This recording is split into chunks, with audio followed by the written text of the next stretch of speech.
In my family, I was always the forgotten child.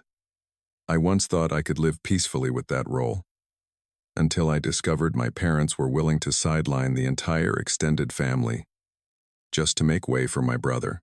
They turned Thanksgiving into a transaction, turning loved ones into expendable costs. But if they see blood relations as just a burden, then who will step up to rebuild a table for those left behind? And when I start, will they even realize what they've lost? I'm Sterling, a former military serviceman. I served in the Army, specializing in logistics and supply chain management, a field where everything demands absolute precision, where emotions must be controlled to make life or death decisions. That experience forged me into a person who always remains calm, analyzing every situation under the highest pressure. I learned to turn chaos into order, to transform problems into solutions. But right now, in my office, a text message from my mother flashing on my phone screen shattered that order. Just 6 cold, curt words. This year, Thanksgiving is just Brody's family, keeping it small. To my parents, I was always overlooked, a name of no importance on the guest list. Despite being trained to face the toughest situations, that text still felt like a slap across the face, touching a part of me that even military discipline couldn't hide. My stomach dropped. No greeting, no signature, just a declaration I was all too familiar with. From a young age, I was different. While Broderick, my brother, 3 years my senior, was the family's golden boy, excelling in sports, later taking over Dad's equipment shop and living a picture-perfect life in their eyes, I was the quiet kid. I'd bury myself in soldering irons and old circuit boards in the garage, finding joy in tinkering, in fixing things. My parents, Meredith and Reginald, never truly understood my world. They preferred what was easy to see, easy to brag about. Brody's such a natural at football. Or, our son knows how to run a business. And me? Forgotten birthdays. Like when I turned 22, my full-ride engineering scholarship to Georgia Tech was brushed aside by Dad. Are you sure you wouldn't rather stick closer to home like Brody? I always ended up at the kids' table during family gatherings, a shadow, an invisible sun. I stared at that text, trying to blink it away, but it stubbornly remained. Then a thought sparked, sharp and cold. It wasn't just about keeping it small. I vaguely remembered Brody once mentioning a special Thanksgiving dinner, inviting important partners and clients from the shop to expand his business. My parents must have seen it as a golden opportunity for Brody's future. They'd rather choose outsiders beneficial to Brody's career than keep the entire extended family, myself included. Profit. Always Brody's profit. A familiar loneliness resurfaced, the feeling of being excluded that had haunted me since childhood. But this time, it wasn't just sadness. It mingled with a cold anger, an energy that propelled me to plan. No questions. No pleading. I was too tired to beg for a seat at a table I wasn't even invited to. I picked up my phone, typed a single word, enjoy, and sent it. I didn't ask why. I didn't dwell too long on the excuse of keeping it small. The anger mixed with sadness, and a silent, persistent question echoed in my head, like the lingering hum of a soldering iron. What did I do wrong? But this time, I wouldn't seek answers from them.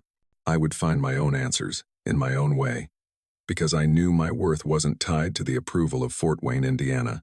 It lay elsewhere. It lay in what I had built, brick by brick, from absolute nothing. After leaving the military, with my meticulously honed experience in logistics and supply chain management from the toughest conditions, I knew I could do more than just fix circuit boards in a garage. I started from scratch, without even a credit line. I slept on an air mattress in a one-room apartment in Street Lewis. Peeling paint, a rattling radiator, no AC.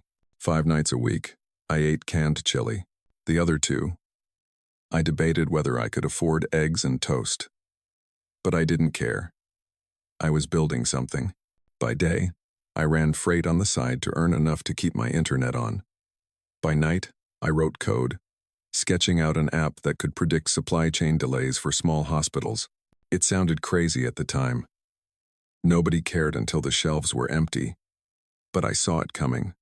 All it took was one broken link in the chain, and people died waiting for ventilators.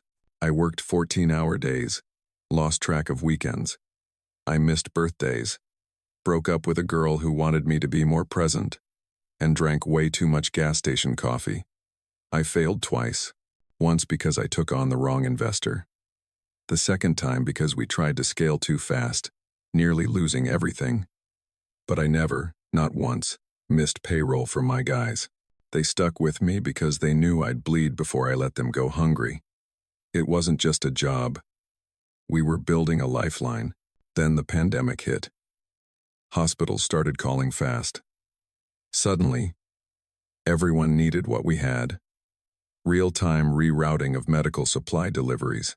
We could track a shipment of blood bags from Tennessee and redirect it to a trauma unit in Chicago before the nurses even knew they were running low. We were the back-end heroes. Invisible and essential.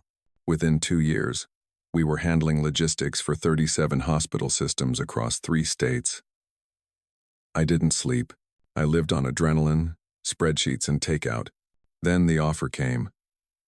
A Fortune 100 company wanted to acquire us. At first, I didn't believe it. I thought it was a phishing scam. But the numbers were real. So was the wire transfer. When the ink dried, I had more money in my account than I knew what to do with. Enough to retire 3 times over. Enough to disappear if I wanted to, and I did. I bought a 38-acre ranch outside Asheville, North Carolina, for $5 million. Secluded. Clean air. Room to breathe. I didn't tell a soul. It was just me. And a builder I trusted. No architects with expensive shoes. No developers trying to maximize square footage. Just a blank stretch of land, trees thick as molasses, and the sound of wind. We spent 18 months on it. Timber frame, exposed beams, a stone fireplace big enough to stand in, a great room with glass walls that looked out onto the lake I had dug and stocked with trout. Every window was placed to catch the morning light. The kitchen had custom counters made from black walnut slabs we cut down right there on the property. I hand-picked every piece of it, not for flash, but for peace. People think money changes you. It doesn't. It reveals what you were chasing before you had to count pennies. For me, that was quiet control, something that couldn't be taken, dismissed, or forgotten. No one in my family knew. Not my parents, not Brody, not even my cousins. I wasn't hiding it out of spite. I just didn't owe them the update. This wasn't about finally impressing them. This was about building something they couldn't ignore. And perhaps, if I'm honest, something they couldn't take credit for. That night, after I sent that one-word reply to my mother, I poured a scotch and stared out the window. The Hudson looked black under the sky, just flecks of light from the bridges breaking it up. My phone sat next to me, buzzing every now and then with some email or calendar alert I didn't care about. I opened my contacts and scrolled to Lysander, my cousin on Dad's side. We weren't best friends, but he was solid, level-headed, always honest. I hit call. Lysander picked up on the second ring. "Hey man, what's up? You get invited this year?" I asked. There was a pause. "Nope. Brody's crew only." "That's what your mom said. Immediate family this year. First time in 30 years. We're not going." I leaned back in my chair. "They did it to everyone?" "Yeah," he said. "Even Gran Vespera, our grandmother. She called me today pissed. Nobody else got an invite." My jaw clenched. This wasn't just about me anymore. They'd cut the entire family out like dead weight just to make room for Brody and his dog and pony show. "You want to do something else?" I asked. "I mean, somewhere better." "Where?" "Everything's booked. I've got a place," I said. "Big enough for 30. Lysander went quiet. "You serious?" "Yeah, I said. North Carolina Lodge in the mountains. You get here. I'll take care of the rest. He let out a low whistle. Damn, Sterling. Okay. Let me talk to Bryn, my wife. I bet she'd love that. Within 20 minutes, he texted back. We're in. By the next morning, I had 10 RSVPs. Then came more. 3 cousins said they'd bring their wives and kids. One offered to smoke a turkey. Aunt Cordelia, my aunt, wanted to know if she could bring her famous apple pie, but it was Grand Vesper's call that sealed it. She didn't even say hello. Just tell me when to pack. That hit me harder than I expected, because in all those years of being sidelined, I don't think anyone had ever asked to come to me for a holiday. They just assumed I'd show up and fit into whatever seat was left over. Not this time. I spent the next day mapping out room arrangements, texting cabin rentals nearby, calling in favors. I didn't care what it cost. I wanted them all to be comfortable. I wanted it to feel like a real Thanksgiving, not some sad little exile potluck. Lysander texted again. You sure we're not intruding? I shot back. You're the damn guest of honor. He sent a thumbs up, then added, can't wait to see what you've built. I couldn't either. Because for once, it wasn't about proving anything. It was about finally choosing who I wanted at my table. I flew out to Asheville a week before Thanksgiving, landing just before sunset. The mountains were washed in orange light, and the air smelled like pine and cold dirt. The first thing I did was drive straight to the ranch, windows down, letting it hit me. I'd really pulled this off. Silas, my estate manager, met me at the front steps with a clipboard and a walkie clip to his belt. We're feeding 30, I told him, and I want it done right. Got it, Silas said. We already confirmed the chef. Do you want past hors d'oeuvres or buffet style? Neither, I replied definitively. I want family style, big plates, full table. We went room by room. Each guest bedroom got a deep, clean, fresh linens, baskets with custom touches, bourbon and smoked almonds in Uncle Thaddeus's room, crossword books, and a magnifier lamp in Aunt Cordelia's, toy trucks and dinosaur gummies for the twins. I didn't want anyone showing up and feeling like an afterthought. We hired a local chef with Appalachian roots.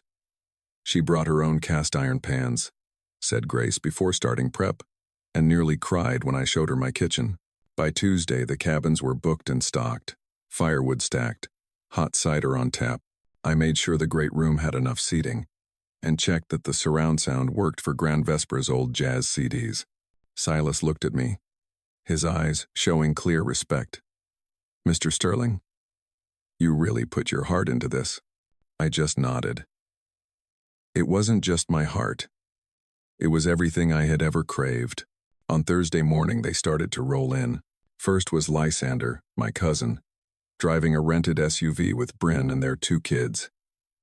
He stepped out, stared at the lodge, and just said, "Holy shit." I grinned. "You made it." Lysander shook his head, still looking up at the beams. "This is yours?"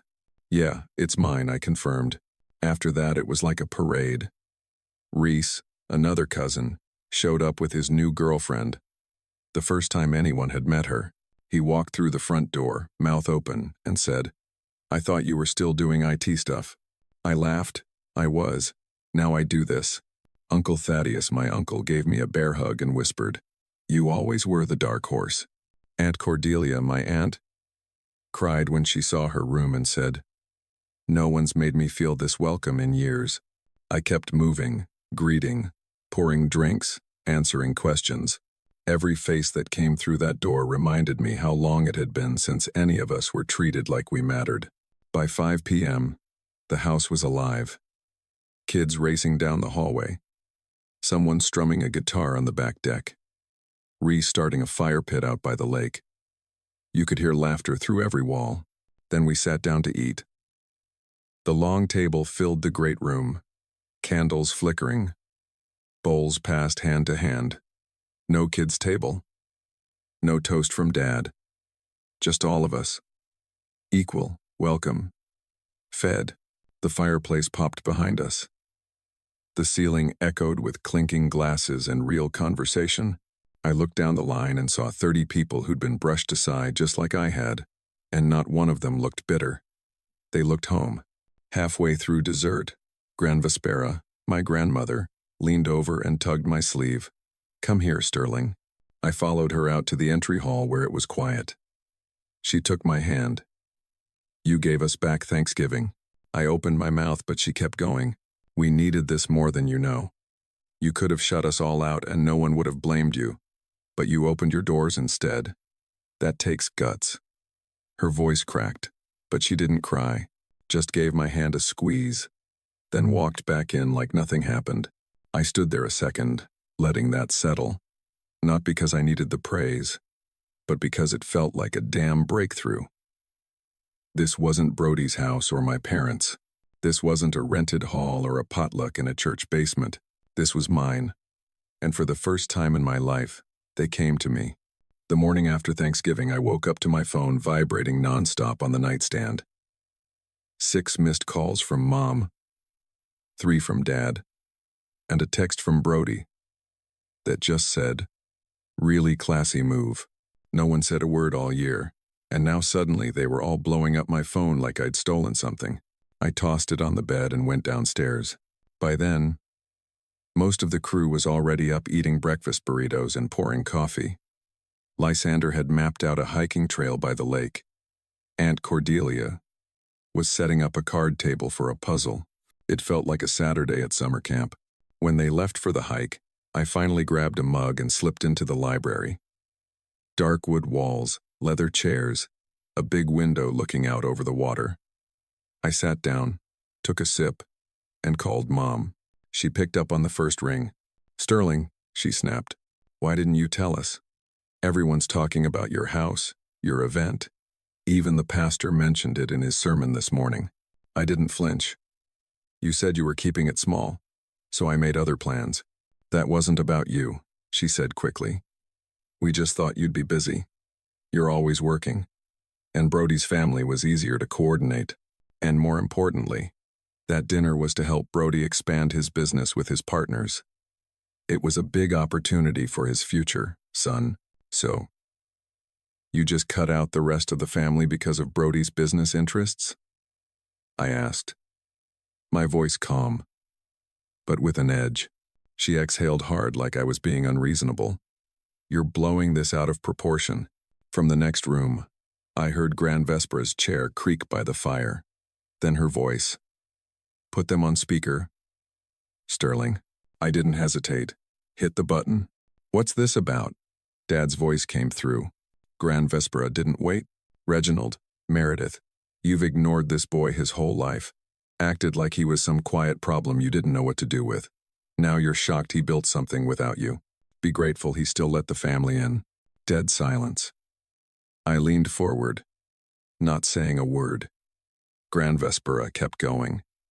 "You ever think maybe if you'd made space for him at your table, you'd be at his now? What's not fair is how he got treated all these years." Mom finally spoke again, her voice lower now. "I didn't mean to hurt anyone." "Then listen for once, Meredith," Gran Vespera said. "This isn't about a dinner. It's about who you show up for." I let the weight of it hang in the air. They didn't argue. Didn't apologize either. Just sat there probably trying to come up with a way to spin it. I ended the call without another word. I set the phone down, leaned back, and stared out at the lake. And for the first time in years, I felt something shift, like a knot that had been sitting in my chest since I was a kid had finally started to loosen. After I hung up that call, I didn't touch my phone for the rest of the day. I let the cousins hike, let Gran Vespera nap by the fire, let the twins build pillow forts in the hallway. I just let it all breathe. No more noise. No more explaining. That night I cracked a beer and sat on the back deck, feet up on the railing, watching the sky go black behind the ridgeline. Then the texts started. The first one was from Brody. No greeting, no punctuation, just, "Didn't expect that. But I get it." I stared at the screen for a long time. Part of me wanted to ignore it. Part of me wanted to tell him it was too little, too late. The next day, Mom sent one. Can we come visit sometime? Just the two of us. Then Dad sent pictures. Looks nice. Proud of you. No question mark. No follow-up. Just tossed out like a comment on the weather. I didn't answer right away. I let it sit. Some things didn't need instant replies. Some things deserved space. But when Gran Vespera asked if she could stay another few days, I wrote back immediately. You can stay as long as you want. She smiled from her chair near the fireplace. I told Silas to keep her room warm and make sure the fridge stayed stocked with her favorite ginger snaps. Over the next week, messages kept rolling in from cousins. Next year, too? Best Thanksgiving we've had in years. We're in if you are. None of them mentioned Brody. No one asked where my parents were. They didn't need to. This wasn't about who wasn't there anymore. It was about who showed up. Reese called me one night. You know what you did, right? What? I asked. You shifted the whole damn thing. Took the holiday and flipped it. We used to just show up because it was tradition. This actually felt like family. That landed deeper than he probably meant it to. Because all my life I'd been orbiting their table. Showing up out of obligation. Trying to belong in a space that never saw me. Now, I wasn't chasing that seat anymore. I was building something different. Something that looked like me. Felt like me. And the people who got it, who felt it, that was the only crew I needed. After Thanksgiving, and before Christmas, the silence from my parents and Brody no longer weighed on me. What had transpired, coupled with Gran Vespera's call, had untied a knot in my heart, but I knew the road to true healing was long. As Christmas approached, I decided on another move. For the first time in a long time, I invited the old crew back. Just Mom, Dad, Brody, and Penelope, his wife, to my ranch. There was no big guest list like Thanksgiving. No cousins, aunts, or uncles. I wasn't trying to impress anyone. I simply wanted to see if they could meet me where I was now. If they could finally see me as the independent adult I had become, not just the computer kid from back then.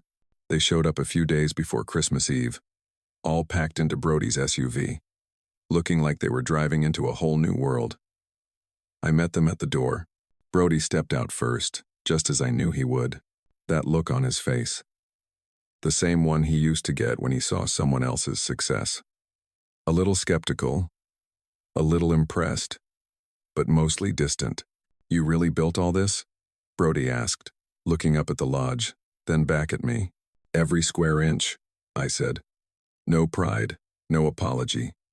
Just fact. Mom and Dad didn't say much at first. Just glanced around like they didn't know where to put their eyes. I watched them, the tension in their shoulders, the way they couldn't quite settle into the space, like they didn't belong, like I didn't belong in their world anymore. We had dinner in the great room. No fancy silverware, just family-style plates, roast beef, mashed potatoes, a few bottles of wine. The conversation started slow, like we were all strangers trying to find common ground, but then it started shifting. We talked. Really talked. No small talk, no weather reports, no Brody talking about his shop. We went deep about business, about resentment, about all the times I'd shown up and still felt like I was invisible. Dinner got real. We talked about old wounds, the times I felt invisible. It wasn't easy, but they listened. Brody didn't say much. He listened, but he'd never been much of a talker. I figured he was just thinking through it all, figuring out where he fit into this new version of me. After dessert, when everyone was standing up to leave, Brody pulled me aside. Didn't say a word at first, just put out his hand. I shook it, and before I could pull away, he said, "You did good, Sterling. Real good." It wasn't much, but it was enough. They left later that evening. Dad shaking my hand, Mom giving me a half hug. It wasn't perfect, but it was a start. A small one. That night, I stood by the window in the great room, watching the snowfall. It was thick, swirling in the cold night air, blanketing everything in white. I could hear the faint sound of wind outside and the crackle of the fire behind me. This time I wasn't bitter. I wasn't wishing they'd been different, or that I'd been different, or that things had gone a different way. I was just damn glad I'd finally shown them who I really was. New Year's Eve. I stood on the dock behind the lodge, bourbon in one hand, the other shoved deep in my coat pocket. The wind was sharp off the lake, biting through the layers, but I didn't care. Stars stretched clean over the water, no city lights to wash them out. I just stood there and breathed it in. It didn't feel like the end of a year. It felt like the end of something bigger. I thought about that kid in the garage back in Fort Wayne, the one with burnt fingers from soldering irons, listening to his parents brag about Brody scoring another touchdown. That kid used to stare at blueprints and wonder if any of it would matter, if he'd ever be more than a footnote in someone else's family photo. He didn't know it back then, but he was laying the groundwork. Now I had 38 acres to my name, 2 companies, a family chat that actually included me, a life that looked like mine, not the one I was told to settle for. Cousins were already tossing ideas around in the group thread.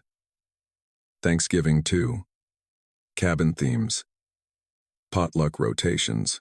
It was turning into a thing. A real thing. Gran Vespera calls me once a week now. Not just to check in, sometimes just to talk. She said she sleeps better up here, that the fireplace is her new favorite sound.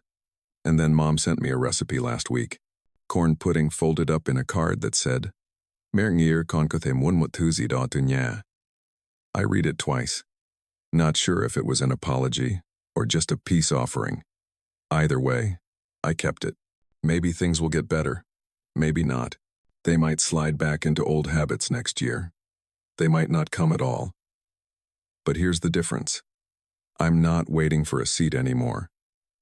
I built my own damn table, and it's big enough for anyone who ever made me feel seen. That's the rule now. Show up or don't. But the door is open. No more chasing approval.